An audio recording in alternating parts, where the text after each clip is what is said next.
Dolphins fans, what is going on? It's Ben Morgan, Fins Up Network. In today's video, we're going to do the Prove It video. It's the top 5 Miami Dolphins that have the most to prove in the 2023 NFL season. Now, I ended up making my list, and then once I had my list solidified, I turned to social media. I put a question out on Twitter. I put it out on Threads. I'm learning what Threads is, apparently. I'm feeling old talking about this new app called Threads. So if you know anything about it, hit that up in the comments. Would like to learn a little bit more. But I forgot to put the question up on the YouTube community page, which I typically always do. My bad on that. I will continue to do that. But regardless, I put the question out on those social media websites. And I actually realized from that, man, there are a lot of good candidates for this video. But I'm going to stay true to myself. I'm going to stick with the 5 that I have got. Thank you for everyone that hit me up in my thread, hit me up on Twitter, anyone that got back to me already. But let's hear from you in the comments of this video as well. Want to see who makes your Prove It list for the Miami Dolphins. I'm going to kick mine off, and I'm going to pair my first 2 together because they're a pair of offensive linemen. And I tell you what, I'm going to be shocked if these guys don't make everyone's list. It's almost implied at this point in time that Austin Jackson, Liam Eichenberg are 1A, 1B on this Prove It list for the Miami Dolphins for numerous reasons. 1, they're penciled in starting offensive linemen. 2, they've kind of already been penciled in starting offensive linemen for a couple of years now. 3, they're early round draft picks. You had Austin Jackson, who was a rookie the same year as Tua, and then you got Liam Eichenberg, who we traded up to a couple of years ago and ended up taking in the second round. So you've got a lot of pressure on these guys. But what have we seen so far? Well, a couple of things. 1, performance that hasn't lived up to that draft capital, and injuries. That's kind of what it is. We've gotten a flash, maybe here and there. Mike McDaniel talked about how he thought Liam Eichenberg was starting to show some improvement before he had that injury. I think it was in the Lions game. But more often than not, man, we have just seen injuries with these guys. Now, what are we seeing with Austin Jackson? So he had his 5th-year option declined. From what I was told, he wasn't happy about that. He should have assumed that, but all of these athletes, they believe in themselves. They think they're the person for the job. More power to him if he's pissed off about that. And that's what this offseason has kind of shown with Austin Jackson, because what have we seen from some of the videos and some of the still frame images that have come from OTAs and minicamp?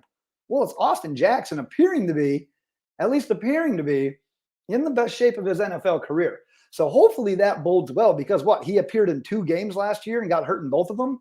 So yeah, there's some excuses for their lack of performance. Injury hasn't done them any favors. But man, if you look at what we didn't address this offseason, we didn't address the offensive line all that much. A couple of players here and there, some role players, some depth players, backup players. And then we didn't really address the backup quarterback position all too much. We did get Mike White. We already have Skylar Thompson. But if you were going to look at last season and say, what does this team need? Well, we need a quality backup quarterback, and we need quality offensive linemen to keep our starting quarterback healthy. And we really avoided that. We spent resources, draft resources, financial resources, and free agency on other positions, and hopefully we can mask some of these other issues. But at the end of the day, that's leaving a lot of faith in Austin Jackson and Liam Eichenberg, which Mike McDaniel has. Mike McDaniel has more faith in these guys than you and I have. I am evident. So hopefully he's right. He knows more than we do about this position. We got a new offensive line coach. Hopefully all of that makes a difference. But at the end of the day, 2023 is a prove it season for both of these guys. Let's go to the defensive side of the ball. Emmanuel Ogbah, another guy that sort of got plagued by injuries last year. Even before he had the season-ending triceps injury, off to a little bit of a slow start. The stats weren't stacking up. The thing about Emmanuel Ogbah was, though, he was always a decent pass rusher prior to his time in Miami. He was known as one of the better edge setters, setting that edge, moving the runner back in, getting tackles in the run game, setting up linebackers in the run game. But man, his first 2 seasons with the Dolphins, what do you have? 9 sacks in back-to-back seasons? So he sort of raised the bar for himself. So last year he gets out to the slow start. He gets the injuries. And then what happens? He's out for the year. The team trades for Bradley Chubb, because we needed to try to stay in it somehow. And the secondary was all beat to hell. We're losing guys like Emmanuel Ogbah. Needed to do something to improve the defense. We brought in Bradley Chubb. So where does that leave Emmanuel Ogbah? A little bit on the outside looking in. However, Emmanuel Ogbah plays a little bit more with his hand in the dirt as more of that defensive end. But regardless, for comparison's sake, he's an edge rusher. He's a guy that's trying to get to the quarterback more often than not. So you've got Jaelan Phillips and you've got Bradley Chubb who are penciled in for those meaningful snaps. And I'm not saying Emmanuel Ogbah's not going to get those meaningful snaps as well. He's going to get his fair share of snaps this year as well. But why this is so important for him, this is his year that he turns 30 years old. So he's getting onto that wrong side of 30. I'm there as well. I'm now closer to 40 than I am 30. So that's always a refreshing thing to know after having a birthday recently. But the other thing that he has is the Dolphins have a potential out in his deal after the 2023 NFL season. So if he wants to stay in Miami, if he wants to prove that he's worth all the money that we're paying him, because we re-upped him, a year or two ago? After his back-to-back 9-sack seasons? We had our guy, but man, injuries sort of pushed our hand towards Bradley Chubb. And now that's where a lot of the financial resources lie. And you know the team's going to want to re-up Jaelan Phillips at some time before his deal is up as well. So with that being said, this is a make it or break it season for Emmanuel Ogbah when it comes to his time in Miami, and then potentially putting out more film, more production on film for some other team if the Dolphins end up using that out in 2023. So once again, another guy that's definitely going to have to prove it. We're going to stay on the defensive side of the ball for my next two. But this first one I want to talk about is Raekwon Davis. And this one's interesting for a couple of different reasons. And one is because of the position that he plays. Raekwon's in the last year of his deal. Zach Sieler's in the last year of his deal. Christian Wilkins is in the last year of his deal. So if you look at these three players and you say, well, which of these guys get the priority? Who should we give the resources to, those financial resources to? Well, statistically speaking, what we've seen from like the splash plays, it's Christian Wilkins and Zach Sieler. Now, that's not anything that away from Raekwon Davis. Raekwon Davis plays that nose tackle that isn't the statistical boom position. He eats up those double teams. He gets opportunities for pass rushers to get in there. He frees people up like the linebackers behind him to get those tackles. Raekwon does a lot for this team that goes unnoticed. So no, he doesn't have those statistical banging years like what we've seen from Christian Wilkins and Zach Sieler with all the TFLs, tackles in general, the splash plays, the getting to the quarterback. But at the end of the day, we got to judge him against somebody. And we talked about the financial resources. There's only so much to go around. So Raekwon's going to have to prove it just because of the bar that the other guys have set. Now, one other nice thing that he has, Vic Fangio appears to be a fan. He's got high hopes for this guy. There's a spot for Raekwon Davis in this defense. A lot of people in-house are excited for what Raekwon Davis can do. He's the one extremely massive big guy that you can plug in the middle that this team has and says, you know what, eat up those blockers. Take away the middle right there. Just eat that up. Christian Wilkins doesn't do that quite as well. Zach Sieler doesn't do that quite as well. They're all kind of good at different things. But like I said, interior defensive lineman, we got to compare to something. So it's going to be hard for the Dolphins to keep all three of these guys. But at the end of the day, kind of like what I said about Emmanuel Ogbah, if Raekwon Davis wants to stay with the Dolphins, get his contract re-up as well, he's going to have to prove it. He's going to have to get the job done once again in Vic Fangio's defense. Now let's go to my last one, because hear me out on this one. This was the trickiest of my bunch because, quite honestly, Xavien Howard, in the grand scheme of things, has nothing to prove. He's one of the best cornerbacks in Miami Dolphins history. But what I think we all want to see is, how does he bounce back after last year?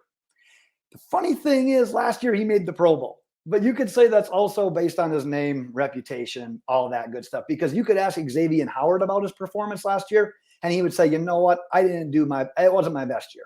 I could have gotten better. Now, if you want to hear the honest truth, he would probably say something along the lines of, I was injured. My groins were injured. You try to play on an island at cornerback with groins, multiple. There's an S in there. Try to play with groins injuries. Now, on top of that, I talked about playing on an island. Josh Boyer and this Dolphins defense asked Xavien Howard to do more last year than they've ever had to ask him to do, playing on an island, following around the team's best wide receiver. And why do you have to do it? Who else was available? Jones wasn't anywhere to be found. We had Cater Cole who emerged as well. But man, every single week, someone in the secondary was going down. We lost Needham right away. We lost Trill Williams right away. We were just down bodies, and Xavien Howard was playing through some stuff. He was absolutely playing through some things here. But now the nice thing is, if there's ever it's almost like a little Christmas present to Xavien Howard. What they go and do? They gave him Jalen Ramsey. They gave him Jalen Ramsey, who by all means, who's a more complete player? Well, Jalen Ramsey probably is. And that's not even a slight to Xavien Howard. For my money, this is a top 1 or 2 cornerback duo in the league. And now another team's got to face a guy like Jalen Ramsey and just try to avoid him. And oh, guess what? Our secondary option has to go against Xavien Howard. That's not a cakewalk. That's not a walk in the park. And then the safety's getting healthy as well with Javon Holland. Now you've got Cam Smith involved in everything as well. You got Cater Cole, who has already proven that he can be trusted with meaningful snaps. And now if you got Jalen Ramsey, who can be used a little bit as like a chess piece, you can get snaps for Cater Cole, you can get snaps for Cam Smith as well, with Ramsey playing other places. So the door is open for Xavien Howard to really just hone in on maybe he can get back to being that ball hawk that he was. Like I said, this is not a slight to Xavien Howard. He's got nothing to prove. He's one of the Dolphins' best cornerbacks in team history. Don't get me wrong on that. So I really want you to hear me out on my reasoning on this one. But in just regards to what he has to prove, we want to see him bounce back. We want to see him and Ramsey prove that they are the top cornerback duo. We want this defense to be in the top 10 when it's all said and done. We want to make it hell for teams that have to pass against us. If we can get an early lead, and then you got to come back against Jalen Ramsey, Xavien Howard, Cater Cole, Cam Smith, Javon Holland, Brandon Jones, Deshaun Elliott, those pass rushers, guys that we already just talked about. Good luck.